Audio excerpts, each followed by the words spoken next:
David Hartstead, Davies Glebe again. Just to really agree with the first two speakers there about bringing in a policy where developers don't necessarily have to provide any car parking, and that counts for on street or within the development. But also in terms of that, the suggestion at point 11, it's really trying to think about the amount of sites within Westminster where a specific parking zone could be created around a development where it wouldn't be at the expense of existing car parking. I can't imagine there's much opportunity to do that. Niall Tipping from Grosvenor. Just a suggestion, really. I understand that there's a lot of underutilisation of Westminster's existing car parks, and I was just wondering whether that excess capacity could be thrown into the debate somehow. Thanks. The point I wanted to make was I think that the policy should be different depending on different parts of the city.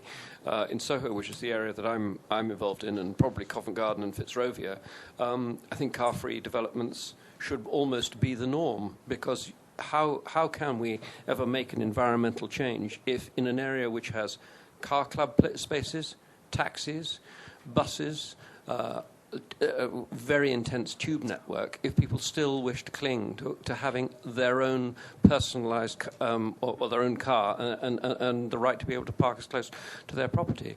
In other parts of the borough, personal car use may still be very appropriate for particularly people who are older or with children and so on.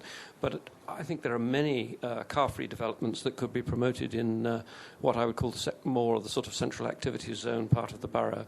And I think many people quite like living in an area where they don't need to have a car. And it's quite popular, certainly where the private sector is providing accommodation, and many of those flats don't have any parking provision whatsoever. Are you suggesting it should be related to areas of high accessibility? Yes, I think that would be the key thing, and also, really, frankly, the viability issue, because to provide parking in some of these intensely used areas really is virtually prohibitive.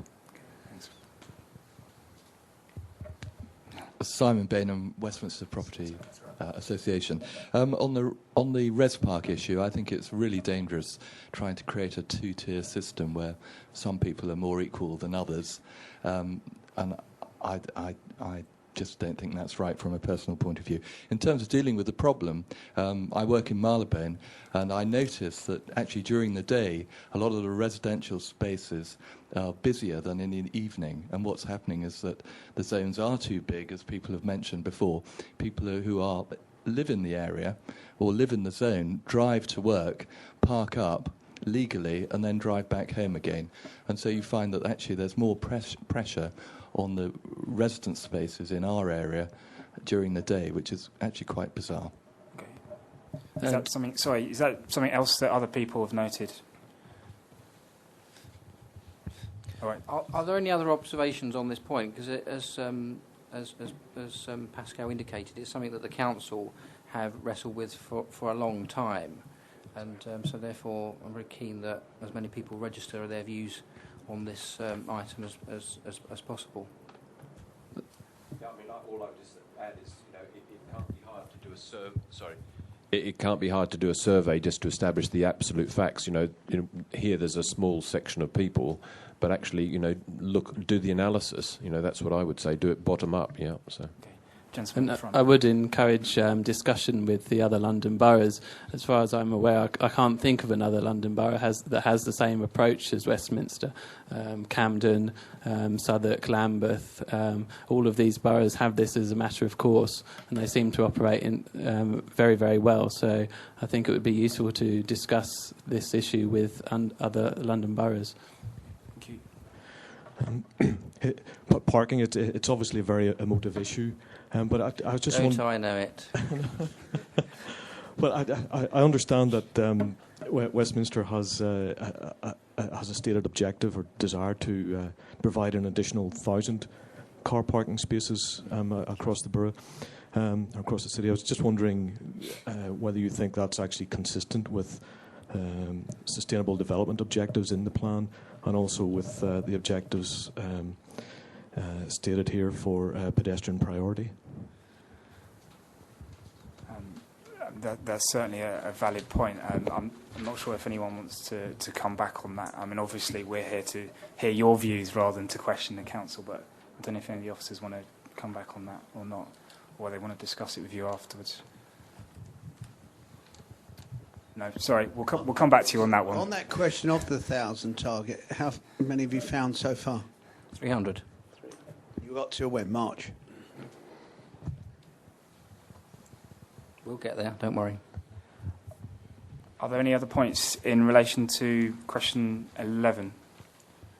Sorry, having started the ball rolling, can I come back with two comments on things that have been said? The first is in relation to the need to tailor the policy to different sites.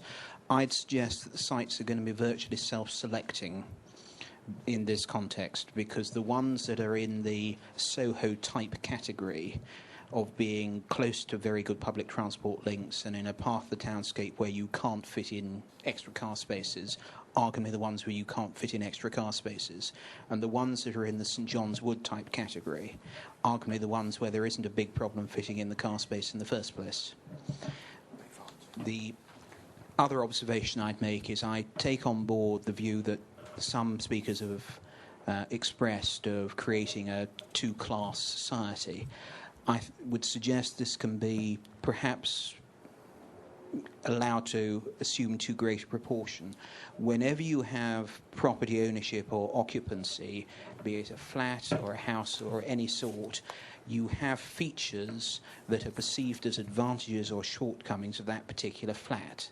It has a garden or not. It has a window with a particularly good view or not. It has a large kitchen. It has a small kitchen. It has restrictive covenants that you like or the restrictive covenants that you don't like. Legal requirements that restrict your ability to keep a vehicle on the public street and no more than one of many things in the basket of advantages and disadvantages related to owning or occupying that property. And there's no reason why they shouldn't be factored in, and there's no reason why developers who fail to provide the spaces should get a free ride or a cheap ride of still being able to provide people with a parking space through the public realm. Thank you. Can we just... Are there any more questions on that, or shall we move